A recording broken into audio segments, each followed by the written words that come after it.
सूचना वाले प्रश्न हैं वो आकस्मिक घटनाओं पर पूछे जाते हैं और इनके लिए भी 10 दिन पहले का समय होता है। तो इस प्रकार से हमने प्रश्न काल के बारे में जाना। अब देखिए जो प्रश्न काल है, प्रश्न काल की एक सीमा होती है कि प्रश्न काल में अधिकतम 20 प्रश्न ही पूछे जा सकते हैं, 20 प्रश्न से ज़्यादा कोई प्रश्न नहीं पूछे जाते हैं। तो इस प्रकार से अपना प्रश्न काल कंप्लीट हो गया। अब आते हैं अपन शून्य काल पर कि शून्य काल क्या होता है।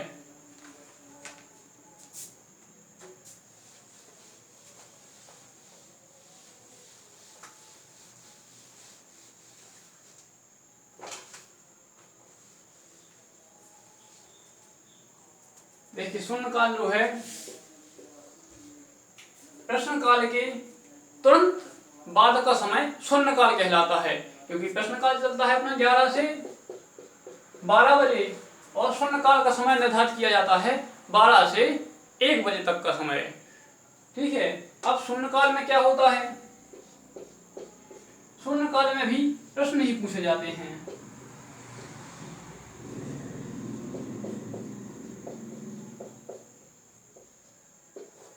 लेकिन प्रश्न शून्य काल में कोई निर्धारित नहीं होता है कि कौन सा व्यक्ति क्या प्रश्न पूछ ले।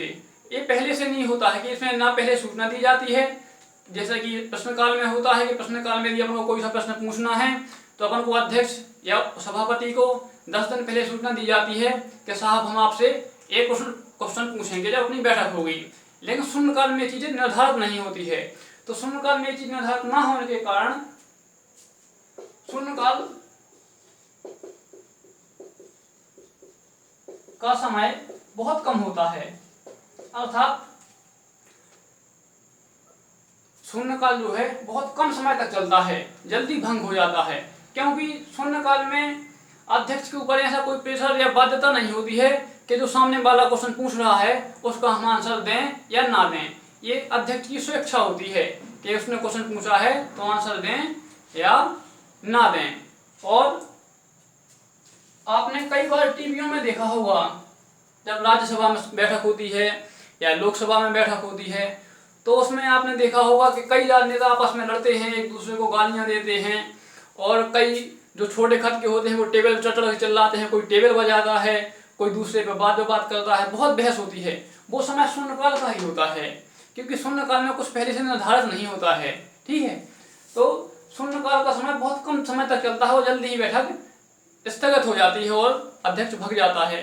लेकिन एक बहुत लंबे अरसे के समय के बाद ऐसा हुआ है ओम प्रकाश बिरला। ओम प्रकाश बिरला कौन है अपने? ओम प्रकाश बिरला वर्तमान में अपने लोकसभा अध्यक्ष हैं। इनके समय में पहली बार इतिहास में हुआ है कि जो शून्यकाल है वो 1 घंटे तक चला।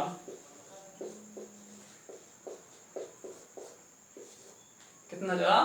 1 घंटे तक। नहीं तो कभी भी प्रश्नकाल ऐसा नहीं हुआ कि 12 बजे शुरू हुआ और 1 बजे खत्म हुआ, 12 बजे स्टार्ट हुआ कह दो 5 मिनट बाद खत्म हो गया, कह दो 10 मिनट बाद खत्म हो गया। ठीक है। तो इस प्रकार से शून्यकाल का समय चलता है। और शून्यकाल जो है, शून्यकाल का प्रावधान भारतीय संविधान में नहीं है, ना ही इसका उल्लेख है, ये केवल एक औपचारिकता मात्र है। और शून्यकाल का समय जो शून्यकाल है, यह शब्द सबसे पहले भारतीय मीडिया ने दिया है कि आप बैठक में कोई शून्यकाल जैसा समय भी रख लीजिए। और शून्यकाल जो है एक भारतीय नवाचार है। भारतीय नवाचार का मतलब होता है कि शून्यकाल का प्रावधान केवल भारत में है और विश्व के किसी देश में नहीं है।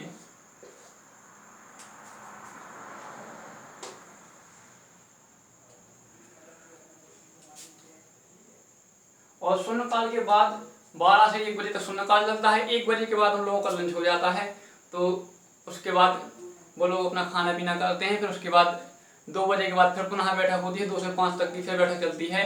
बाकी ऐसा कोई प्रावधान नहीं है भारतीय संविधान में कि उसके बाद बैठक हो ही। उनकी इच्छा हो तो वो बैठक कर लेंगे और यदि इच्छा नहीं है तो नहीं करेंगे। इसके साथ शून्यकाल भी समाप्त होता है। और यदि आप लोगों को वीडियो अच्छा लगे तो लाइक शेयर कमेंट जरूर करें और बताएं हमें कमेंट के माध्यम से कि आपको हमारा वीडियो पसंद आ रहा है या उसमें क्या त्रुटि हो रही है हमसे। तो ये सब अपना अनुभव जो है हमसे कमेंट के माध्यम से आप साझा कर सकते हैं।